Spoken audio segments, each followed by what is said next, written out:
You lift the spoon, steam swirls upward, that comforting bowl of pho or piping hot stew or soul-hugging cup of tea. It smells like home, right? You bring it to your lips, give it a ceremonial blow. Then dive right in. It stings a little, but that's part of the charm. A quick wince, a fast swallow, maybe a chuckle at yourself for never learning to wait. But your throat, it's not laughing, see. While you're enjoying the warmth, your esophagus, the tube that quietly carries everything from your mouth to your stomach, is getting scalded. Microscopic burns, repeated night after night, bite after bite. You don't feel it after a while. The nerves dull. But the damage keeps adding up, and over time, what starts as a cozy indulgence can evolve into something your body may never fully undo. And yes, you probably won't survive this, okay? Dramatic. But let's just say your esophagus might not be thrilled with your dinner habits, so before you get comfortable, take a moment to like the video and subscribe, but only if you genuinely enjoy what I do here. And if you've ever burned your mouth, your tongue, or had that dry, scratchy sensation in your throat after eating something hot, leave a comment. I want to know. I read them all. I hope that through my sharing, you will gain a clearer understanding of your own situation or that of your loved ones, along with ways to overcome the challenges you may be facing. I wish you success, happiness, and peace. Now let's rewind the moment. Imagine the inside of your throat. Delicate tissue, a bit like the lining of your mouth, but more vulnerable. It's built to handle pressure, acid, even the occasional spicy mistake, but it wasn't designed for repeated thermal trauma. Each sip of too hot tea, each scalding bite of soup leaves behind tiny injuries. These don't always heal clean. They scar, they thicken, and sometimes, over many years, they mutate. That's how cancer starts, not with one dramatic event, but with quiet damage that's never given time to heal. Let's go back in time for a second. In ancient China, there were tales of tea so hot it cleansed the soul. Poetic, sure. But early physicians noticed that drinkers who routinely consumed scalding liquids often had raspy voices and difficulty swallowing later in life. Historians still argue whether this was early medical observation or just folklore wrapped in warning. But the pattern was already there. Today, we have thermal imaging that shows how long your throat stays inflamed after drinking something hotter than 65 degrees Celsius. That's about 149 degrees Fahrenheit for those not doing Celsius. And no, your tongue doesn't count as a reliable thermometer. You might sip and think, hey, it's warm but fine, but your throat is still absorbing all that heat, especially in those first few gulps. Now here's the kicker. Your esophagus has no pain sensors for heat. That means you don't even feel the damage. Not directly, no sharp burn, no sudden recoil, it just happens quietly, repeatedly. And in some parts of the world, this isn't just theory, it's data. In places where very hot tea is culturally common, like parts of Iran or South America, esophageal cancer rates are measurably higher. Is it just the heat? Not always. But it's a factor that shows up again and again. And let's not forget your body's attempt to help. Every time you burn tissue, your immune system rushes into repair. But with repeated injuries, that process gets messy. The cells start rebuilding fast, sometimes too fast. That's when errors sneak in. That's when mutated cells begin to replicate in ways they shouldn't. This isn't fear-mongering, it's physiology. Think of it like this. If you scraped the same patch of skin every day, it would eventually become rough, maybe even cracked. Same with your throat, except you can't see it. You can't bandage it. You can't even feel it until it's too late. Want a fringe detail? In medieval Europe, some monks believed that eating hot porridge to fast was a sign of spiritual weakness, that those who lacked patience would suffer a boiling of the throat. While their theology may have been off, their instincts weren't entirely wrong. But let's talk modern day. Maybe it's your morning coffee, fresh from the machine. You grab it on the go, barely cooled, and sip as you rush out the door. Maybe it's that evening hot pot with friends you're chatting, laughing, not really checking how hot the next bite is. Over time, these tiny moments stack up, and your esophagus becomes the silent casualty of your daily routine. Here's the thing though, you can enjoy warm food. Your body's not asking for an ice-cold life, it's just asking you to slow down. Let the food breathe, let the cup sit for a moment. You wouldn't iron your shirt while it's still on, right? So maybe stop cooking your esophagus from the inside out, and yet, modern culture doesn't help. Serve hot is seen as a selling point. Steaming plates, boiling bowls, bubbling cheese, it's all visual shorthand for fresh and delicious. Nobody's marketing lukewarm comfort, but maybe they should. There's even some debate among scientists about how much heat alone is responsible versus heat combined with other factors, like alcohol, smoking, or chronic acid reflux. Some argue it's the combo, not the temperature, that's most dangerous. Others think high heat on its own, repeated often enough, can be a standalone risk. Either way, less heat, less risk, that much is agreed. And if you're someone who already has reflux, inflammation, or Barrett's esophagus, a precancerous condition, then hot food isn't just risky. It's like adding fuel to a fire that's already smoldering, so let's check in. What was the last thing you ate that burned your mouth? Was it pizza straight from the oven, tea from a microwave-heated mug, soup that seemed harmless until you swallowed? Now imagine that feeling, but inside your throat, where you can't see it, can't soothe it, and might not even notice it happening. That's what we're trying to prevent. And no, this isn't about fear. It's about awareness. About listening to your body's quieter signals before they become alarms, so next time your plate's still sizzling, just wait. You set the table. The steam is rising. You can smell every rich layer of the dish you've waited all day to eat. And your first instinct, dive in, it's still bubbling. All the better, it must be perfect, the hotter, the fresher, the more satisfying, right? But let's zoom in on what happens inside your body as that first scalding mouthful slides past your tongue and into your throat. You don't notice it right away because your throat, unlike your mouth, doesn't have heat-sensitive nerve endings designed to scream, "Hey, too hot." It just absorbs the heat quietly. The way blacktop soaks in sunlight, no complaint, no defense. Just burn, and when you repeat that pattern over weeks, months, years, you're not feeding your body, you're slowly broiling your esophagus from the inside out. The interior lining of your esophagus is made up of delicate squamous epithelial cells. They're thin, soft, and efficient, but they're not built for extremes.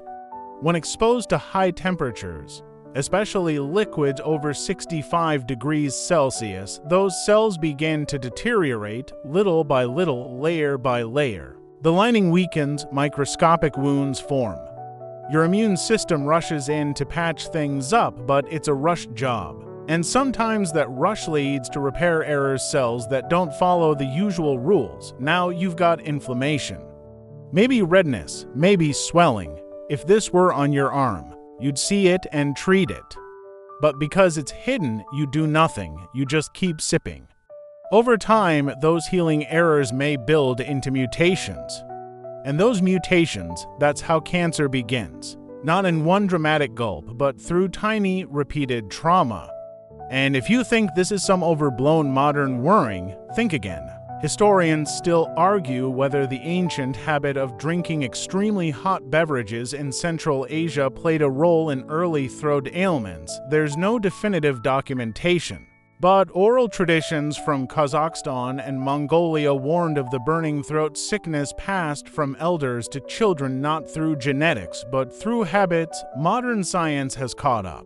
Studies now show that esophageal squamous cell carcinoma, one of the main types of esophageal cancer, has strong correlations with frequent consumption of hot food and drink. And no, it's not just about tea, coffee, hot soup, ramen, even grilled meats straight from the pan all carry risk when eaten at scalding temperatures. It's not the food, it's the temperature. We often focus on what we eat: carbs, fats, fiber, but we rarely talk about how hot we eat it. Yet temperature is just as impactful. In fact, the World Health Organization has flagged very hot beverages as probably carcinogenic to humans. Yes, probably, because there's still some scholarly debate. Is it just the heat? Or is it the heat combined with other behaviors like smoking, alcohol, or a high-meat diet? Researchers continue to test, measure, argue. But while the verdict may not be unanimous, the warning signs are consistent. There's also a behavioral layer here. People who eat very hot food often eat very fast. That adds physical friction: faster chewing, quicker swallowing. Less saliva to buffer the heat. You're doing double damage, thermal and mechanical. And since your brain gets the signal "I'm full" about 15 minutes after your stomach starts to fill, eating fast also leads to overeating, another risk factor for reflux and gastrointestinal stress. Now let's talk esophageal reflux for a second. Acid coming up from the stomach and burning the lower esophagus. If you already suffer from reflux and then add heat into the equation, you're compounding the damage, like pouring boiling water on sunburned skin. Here's a quirky medical moment for you. In the 1960s, some Soviet doctors believed that holding a hot drink in the mouth briefly before swallowing trained the esophagus to tolerate temperature better. They even prescribed it as a treatment. Turns out, it wasn't tolerance they were building, it was damage. Decades later, many of those patients were found to have chronic throat inflammation and even early precancerous conditions. Of course, not everyone responds the same way. Some people seem to tolerate hot food for years with no issues. But that's the thing with cancer: it doesn't follow a timetable. It waits quietly. As your habits repeat, it builds slowly, often without symptoms. And when you finally do feel something: difficulty swallowing, weight loss, throat pain, it's usually well underway. And the worst part: the esophagus is sneaky because it stretches and adapts. Tumors can grow for a long time without detection. By the time symptoms appear, the condition may already be advanced. But this isn't about fear, it's about knowledge. You can change the pattern. Start by listening to your mouth. If something burns your tongue, don't just wince and power through. Stop, let it cool. That's your body waving a little red flag. Don't ignore it. And be mindful of temperature when heating food. Microwaves are notorious for creating uneven heat pockets, so that just warm spoonful could be lava underneath. Stir, test, pause, reheat if needed, but give it a moment before diving in. There's also a cultural opportunity here. In many traditions, eating slowly, with intention, is valued. Japanese tea ceremonies, for instance, emphasize waiting, watching the steam settle, appreciating the aroma, feeling the temperature. Slowness becomes part of the meal, not a delay to it. Maybe that's what we need more of: less rushing, more waiting, more patience between the heat and the habit. Let's not forget, comfort food is called that for a reason. It soothes, it nourishes, but it shouldn't wound you in the process. So next time you reach for that hot drink or takeout bowl, just pause, wait a minute, stir once, let the steam fade. It's not about losing the warmth, it's about keeping the safety. Because sometimes protecting your health isn't about avoiding ingredients. It's about adjusting the temperature dial. Now. Don't worry, I'm not here to tell you that everything hot is evil and your soup days are over. You're not being asked to switch to iced noodles and cold brew ramen. Warmth is good.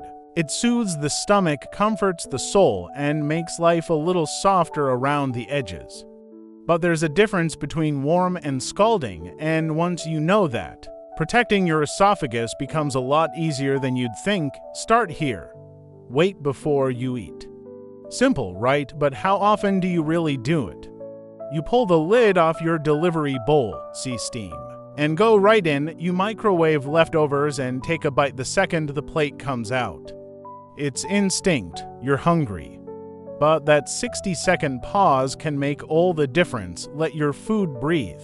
Let the heat redistribute, give the outer layer time to stop bubbling like a mini volcano. And don't trust your fingers. Just because a bowl or mug feels warm doesn't mean the inside isn't lava. Instead, use the spoon test: dip, stir, taste. If your first instinct is to blow on it before tasting, that's your sign to give it more time. Want something more precise. Think 60 degrees Celsius, about 140 degrees Fahrenheit or lower. That's the safe zone most doctors agree won't cook your esophagus. You don't need a thermometer, just awareness. If it's too hot for your tongue to rest on it for a few seconds, it's too hot for your throat to swallow. Next tip: reheat smart. Microwaves are tricky.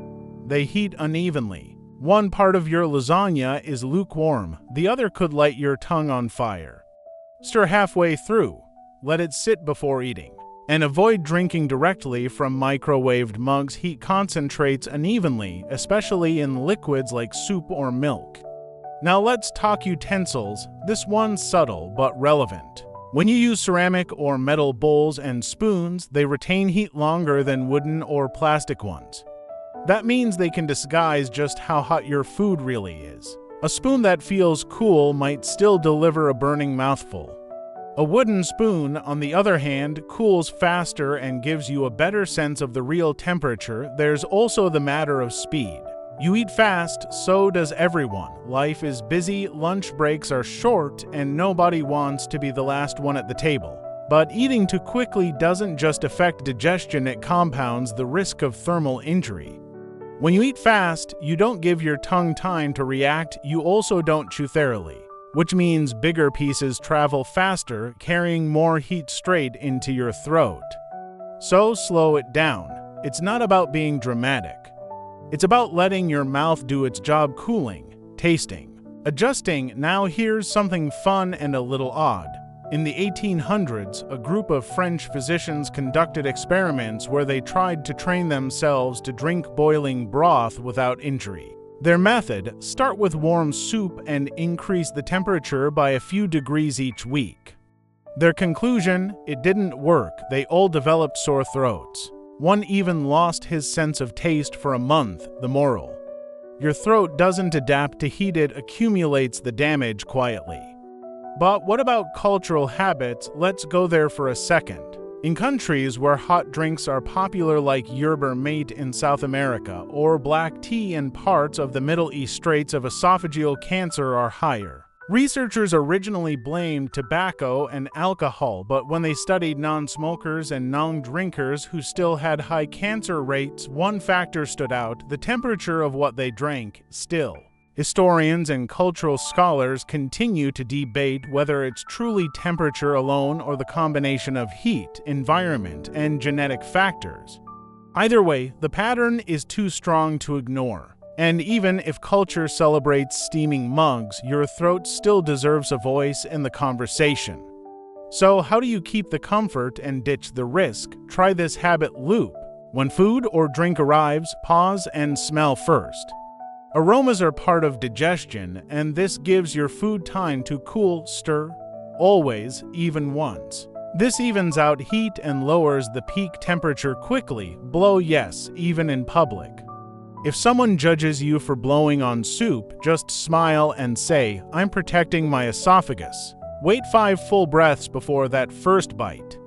It slows you down and gives the food a fighting chance to cool. Sip through a spoon instead. It helps portion the heat and avoids thermal surprises. And here's an extra touch: use sound. That soft bubbling noise in a bowl of noodles, that's heat still escaping. Wait until the sizzle calms down. Use your ears as a signal. Want a modern twist? Some smart mugs and bowls now display real-time temperature ranges, but you don't need gadgets. Just the habit of mindfulness, because let's face it, most of the damage doesn't happen during celebrations or rituals. It happens in the everyday: the rushed breakfast, the impatient dinner, the tired reheated lunch eaten in front of a laptop.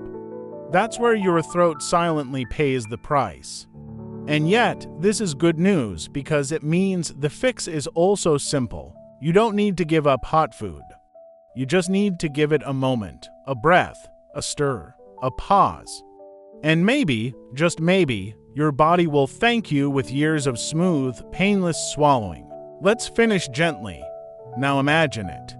You sit down with your favorite meal still warm, still fragrant, still comforting. But this time, you don't rush, you hold the bowl in your hands. Feel the gentle warmth, not the sting. You inhale the scent, you let the steam rise and fade. Your first bite, it's calm, your throat welcomes it, not bracing against it. That's the power of awareness. No drastic change, no complex plan. Just a quiet decision to protect something you can't see but you use every single day. Your esophagus doesn't shout. It doesn't beg, but it carries every hot mistake you make, and with a little care, it can carry your meals with ease for decades to come. Let your meals slow you down. Let temperature become a ritual. Let stillness return to your throat, because true comfort isn't about heat. It's about safety. It's about care. It's about giving your body permission to enjoy without injury. One breath before the first bite. One breath between sips, that's all it takes. You don't need to fear food. You just need to feel the heat and wait for it to pass. Let your meals heal you, not hurt you, and may every swallow from this point on bring peace, not pain.